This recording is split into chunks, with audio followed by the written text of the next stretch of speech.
भैया, हम यहाँ देवताओं को लेकर चिंता में डूबे हैं और वहाँ क्या हुआ है गणेश? कुछ अनिष्ट हुआ है वहाँ?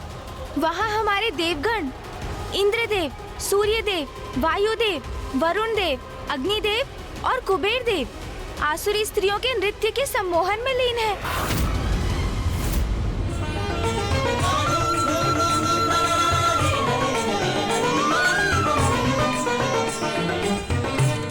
और आसुरी पेय का पान कर उनके मिष्ठान भी खा रहे हैं।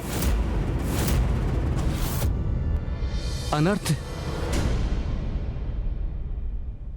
इस बार तो देवता दोषपूर्ण व्यवहार की सभी सीमाएं लांघ चुके हैं। हाँ भैया, और शुंभ के छल में फंस भी रहे हैं वो। किंतु गणेश, क्या है शुंभ की चाल? क्या तुम्हें उसका कोई अनुमान है? वही तो अभी तक ज्ञात नहीं कर सका हूँ भैया। चलिए भैया, मेरे साथ आइए। चलो? कहाँ चलो गणेश? भैया, शुंभ के राजभवन, उनके महोत्सव में। हाँ भैया, चलिए। ये तुम क्या कह रहे हो गणेश? अभी कुछ समय पूर्व तुमने ही तो कहा था कि देवताओं को अपने कर्मों का फल स्वयं भुगतना चाहिए, अपनी भूल से सीख लेनी चाहिए। और अब तुम स्वयं उनकी सहायता करना चाहते हो? उनकी सहायता करने की बात मैंने कहाँ की है भैया? और भैया, मैं और आप भी तो देवता ही है ना। ये उत्सव देवताओं के सम्मान में ही तो है, इसलिए हमारा वहाँ होना सर्वथा उचित है। और फिर उत्सव के भोजन का आनंद अकेले कुबेर देवी क्यों उठाएं? हम भी तो हैं।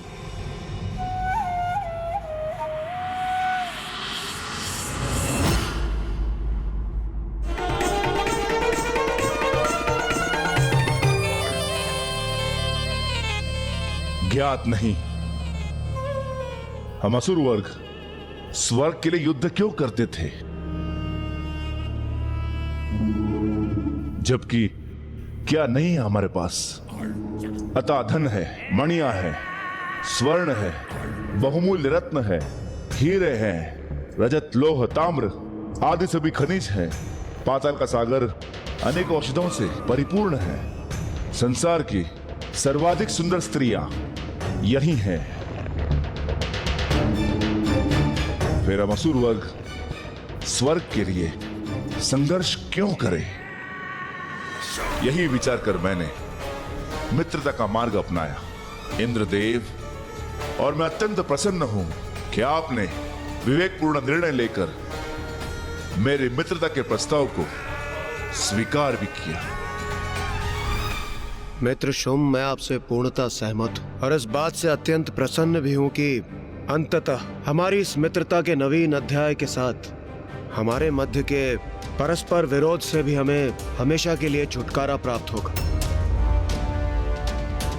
और हम सभी हमें प्राप्त समस्त निधियां और सुख सुविधाओं का आनंद ले पाएंगे।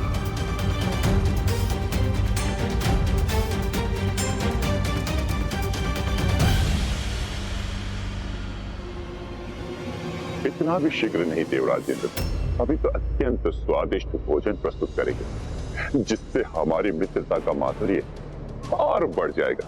तब तक अपने उदर को रिक्ति रखिएगा। अवश्य मित्र शुंभ, मुझे भी उस स्वादिष्ट भोजन की प्रतीक्षा है।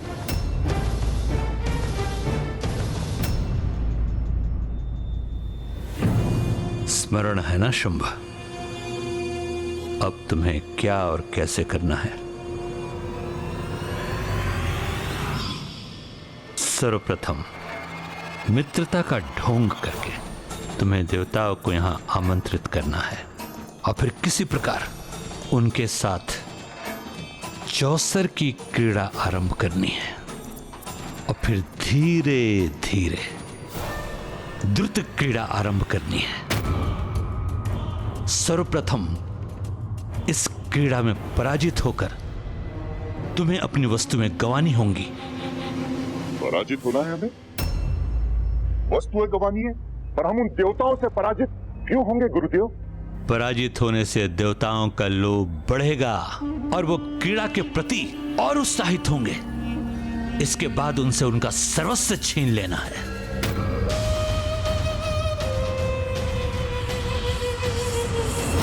द्रुत क्रीड़ा अर्थात जुआ एक ऐसी क्रीड़ा है कि जिसमें जब मनुष्य फंसता है अपना सब कुछ गंवाने तक क्रीड़ा करता रहता है। वो तुम्हें भी इंद्र को इसी क्रीड़ा में फंसाकर देवताओं का सब कुछ जीत लेना है तुम्हें। किंतु गुरुदेव, हम स्वयं कैसे पराजित होंगे? चौसर की क्रीड़ा में तो सब कुछ पासों पर निर्भर होता है ना।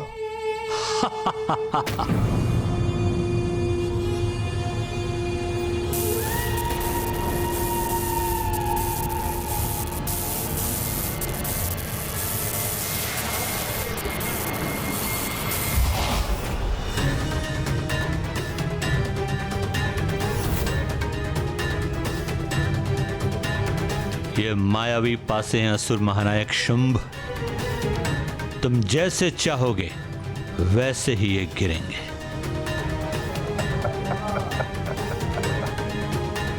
वो परिणाम देंगे जो तुम चाहोगे। मायावी पासे देखो तो।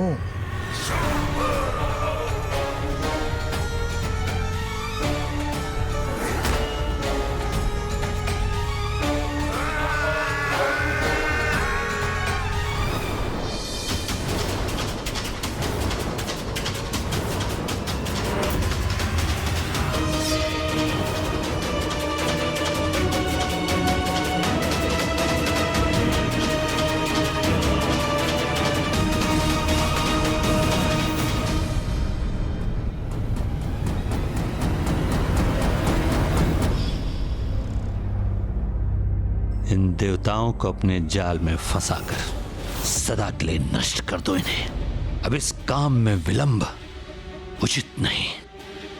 स्मरण रहे, आलस्यम अमृतम विषम।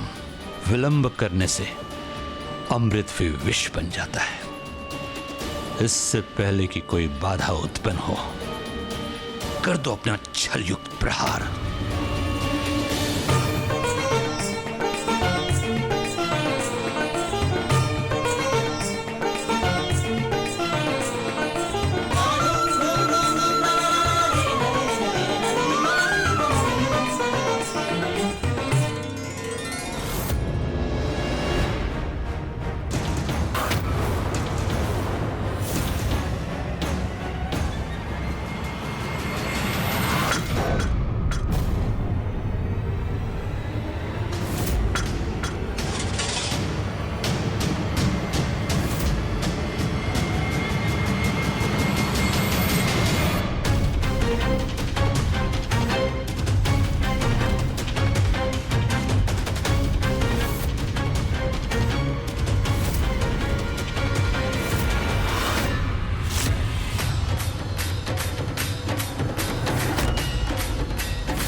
गणेश जी, कुमार कार्तिकेय यहाँ?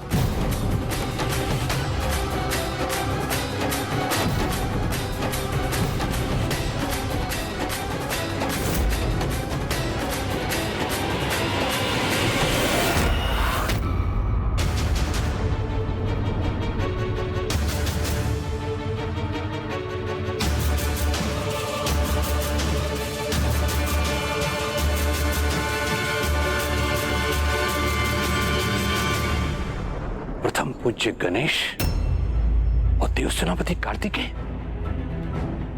ये दोनों भ्राता यहां क्यों हैं? कहीं ये हमारी योजना में बाधा तो नहीं उत्पन्न करेंगे? अरे वाह भैया, ये तो वास्तव में महोत्सव ही है। प्रथम पूज्य गणेश जी और देव सेनापति कुमार कार्तिकेय हमें यहाँ देखकर कहीं क्रोधित तो नहीं? असुर महानायक शुंभ, संकट के संकेत हैं ये दोनों। बहुत चतुर हैं, इनसे सावधान रहेंगे, नहीं तो ये हमारी योजना विफल कर देंगे। उचित तो यही होगा कि जैसे ये आए हैं वैसे ही लौट जाए इसी क्षण। उचित है गुरुदेव, यही आपकी इच्छा है तो यही होगा।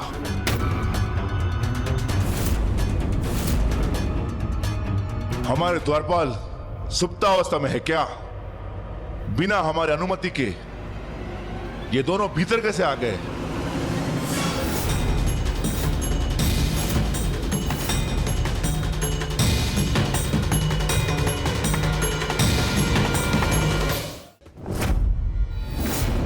ये क्या कह रहे हैं असुर महानायक शुंभ? देवोत्सव है ये, तो इसमें गणेश जी और कुमार कार्तिकेय के सम्मिलित होने के लिए किसी अन्य अनुमति की कोई आवश्यकता नहीं। तुम जो कोई भी हो, ये तुम्हारे जैसे भूले भटकों का विश्राम स्थल नहीं कि मुंह उठाए और चले आए। ये महाराज शुंभ का राजमहल है और ये उनकी राज्य सभा। बिना उनकी अनुमति के तुम्हारी उपस्थिति का कोई औचित्य नहीं है। अच्छा, सूर्य देव, वायुदेव, वरुण देव, अग्निदेव और कुबेर देव के इस असुर राजसभा में होने का क्या औचित्य है? एक नष्ट और विचित्र गजमुख बालक दिखाई नहीं देता तुम्हें? ये सब देवता है और महाराज शुंभ ने इनके सम्मान में भव्य उत्सव का आयोजन किया है और ये सब हमारे अतिथि हैं। ओ, तो देवताओं के सम्मान में है ये उत्सव। तो मैं अपने अनुज का परिचय भी दे देता हूं। ये है प्रथम पूज्य गणेश।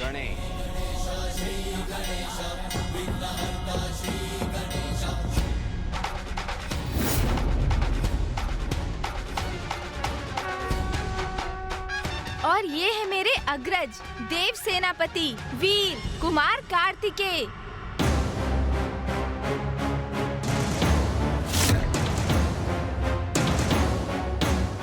प्रतीत होता है ये दोनों किसी भी अवस्था में यहाँ से प्रस्थान नहीं करेंगे। ये देवताओं भी विचित्र हैं। एक विचित्र सा गजमुख उनका प्रथम पूज्य है। कैसा है ये देव सेनापति? इसे तो मैं पल भर में कुचल कर रख दूंगा। मुझे तनिक भी नहीं भा रहे हैं ये दोनों। असुर महानायक, अनुमति दें। तो इन दोनों को यहीं भस्म कर दे हम। इंद्रदेव, आपने नवीन असुर महानायक शुंभ को इस बात से अवगत नहीं करवाया कि प्रथम पूज्य गणेश के बिना तो कोई भी उत्सव, कोई भी समारोह अधूरा है। भूल तो हुई, किंतु आपसे नहीं विश्वकर्मा जी, स्वयं महादेव से हुई है ये भूल। मुझसे भूल हुई है देवी। कैसी भूल? जिसे प्रथम पूज्य के स्थान पर स्वयं आपने और समस्त देवताओं ने स्थापित किया था, उसी परम पूज्य गणेश की पूजा करना भूल गए आप। जो कार्य प्रथम पूज्य गणेश की अर्चना से प्रारंभ होगा वो अवश्य पूर्ण होगा। कुमार कार्तिकेय उचित कह रहे हैं। उत्सव का शुभारंभ तो प्रथम पूज्य गणेश जी से ही होना चाहिए। असुर गुरु शुक्राचार्य शुंभ तो अभी अपने पद पर आसीन हुए, नवीन असुर महानायक है, तो मैं मानता हूं कि अधिक ज्ञात नहीं है इन्हें। किंतु आपको तो भली भांति ज्ञात है कि देवताओं के किसी भी उत्सव सर्वप्रथम प्रथम पूज्य गणेश को ही निमंत्रण भेजा जाना चाहिए। इतनी बड़ी, वो भी आपसे हुई, विश्वास नहीं होता। इन्हें विश्वास दिलाना होगा कि इन्हें यहाँ से दूर रखने का कोई विशेष कारण नहीं है, अन्यथा कहीं ये हमारी योजना न समझ जाए। नहीं अनुज गणेश, ये तो सर्वथा अनुचित, घोर अपमान है। और इस घोर अपमान के पश्चात अब हम एक क्षण भी यहाँ नहीं रुकेंगे।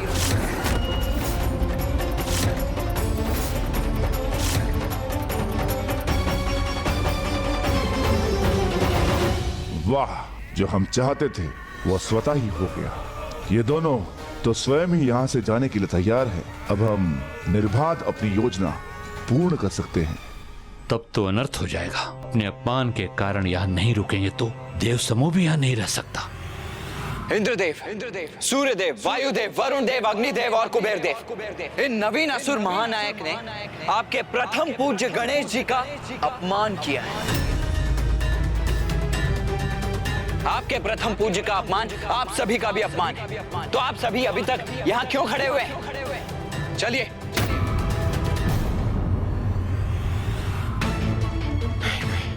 ये क्या हो गया? अभी तो उत्सव का आरंभ ही हुआ है और मुझे तो उचित प्रकार से स्वर्णलता से भेंट करने का अवसर भी प्राप्त नहीं हुआ। मैं अभी यहाँ से जाने का इच्छुक नहीं। चलो अनुज। जी भैया चलिए। निरर्थक हो जाएंगे हमारे सभी प्रयत्न, व्यर्थ हो जाएगी हमारी योजना। नहीं, हम गणेश जी और कुमार कार्तिकेय के साथ इन देवताओं को यहाँ से कदापि नहीं जाने दे सकते। मित्र शुंभ, सम्मान सहित अनुरोध कर कुमार कार्तिकेय और गणेश जी को रोक लीजिए। जाने मत दीजिए उन्हें। देवराज इंद्र, इनको जाना है तो जाने दीजिए। मैंने तो इन्हें निमंत्रण भी नहीं भेजा था, तो क्यों चले आए? देवोत्सव में प्रथम पूज्य गणेश जी को ही निमंत्रण न चाहिए। ये तो वास्तव में उनका ही नहीं, हम सभी देवताओं का अपमान है, जिसे हम अनदेखा कदापि नहीं कर सकते। इसका तो एक ही उपाय है, मित्र शुंभ अपने इस दोष के लिए क्षमा मांग ले। आप सभी देवता अभी भी यहीं खड़े? अर्थ क्या है इसका?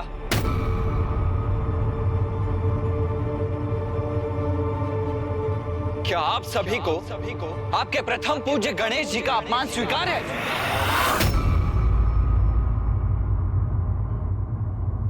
आप सभी अभी भी निरुत्तर हैं। क्या आपके मौन को ही आपका उत्तर समझ लूं मैं? क्या मान लूं कि आप सभी अभी भी यहीं रहना चाहते हैं?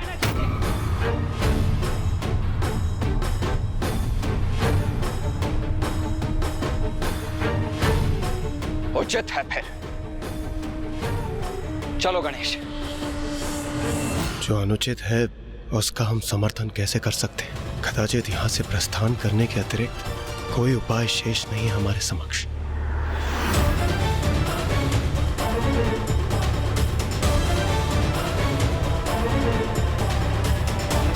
अरे, ये तो सभी देवता प्रस्थान करे यहाँ से। ये क्या कर रहे हो शुंभ? अगर ये लौट गए वापस तो इनके साथ सभी देवताओं को भी लौटना पड़ेगा। रोको उन्हें। देवताओं के साथ हमारी योजना को सफल करने के लिए इन्हें रोकना अत्यंत आवश्यक है। शीघ्र कुछ करो। रुकिए।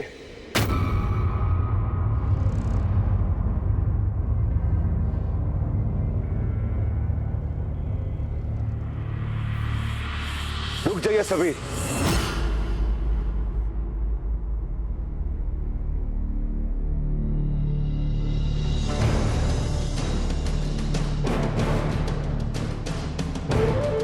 मुझे क्षमा कर दीजिए गणेश जी, मुझसे बहुत बड़ी भूल हो गई। मेरे मंत्रियों ने आप दोनों के विषय में मुझे अवगत नहीं कराया था।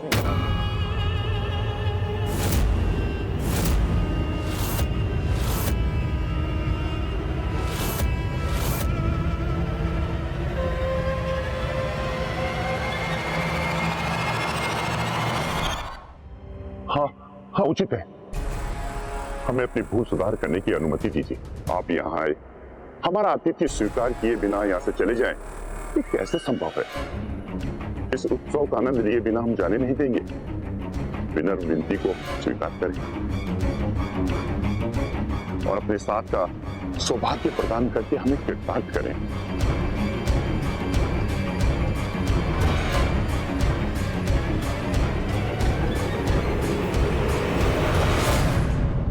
मेरे अग्रज देव सेनापति कुमार कार्तिकेय और मैं प्रथम पूज्य गणेश आपका ये निमंत्रण स्वीकार करते हैं।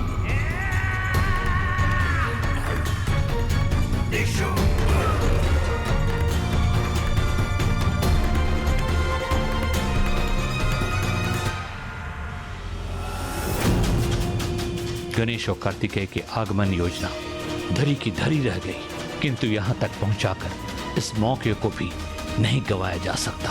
प्रथम न सही किंतु दूसरी योजना को आगे बढ़ाया ही जा सकता है, जिसे ये गणेश भी नहीं समझ पाएंगे।